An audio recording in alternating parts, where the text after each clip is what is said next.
Hello guys, কেমন আছো? আশা করি খুবই ভালো আছো। আমিও খুব ভালো আছি। আমি ভালো আছি, কিন্তু একটু ঠান্ডা লেগে গলাটা ধরে গেছে, তাই কথাগুলো সেরকমভাবে স্পষ্ট বোঝা যাচ্ছে না। ঠিক আছে, তো দেখো আমার সকাল সকাল চান হয়ে গেছে। আর আজকে আমাদের কিন্তু মা মনসার পুজো। আমাদের পাড়াতে কিন্তু মা মনসার পুজো, আর এই দিনটা কিন্তু আমরা প্রতি বছরই অপেক্ষা করি কখন মা মনসার পায়ে জল ঢালবো আর কবে আসবে এই দিনটা। ঠিক আছে, তো দেখো আমার খুব সুন্দরভাবে আমার এখানে গোবর দিয়ে লতা দেওয়া হয়ে গেছে, আর বসে বসে আমি আলপনা দিচ্ছি। আলপনাটা কেমন হয়েছে অবশ্যই কমেন্ট করে জানাইও, জানাতে ভুলেও না। ঠিক আছে, তো দেখো আমার আলপনা দেওয়া হয়ে গেছে, আর বাড়িতে কিছু কাজ আছে, আমি সেই কাজগুলো সেরে নিই।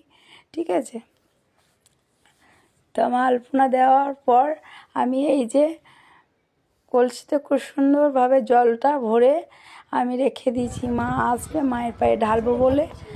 ঠিক আছে, তো দেখো যদি পাড়াতে একটু পুজো পাল হয় তো খুবই ভালো লাগে। আর আমাদের 4 দিন মা থাকে, পাড়াটা কত সুন্দর লাগে, গান বাজনা কত সুন্দর হয় আর কি।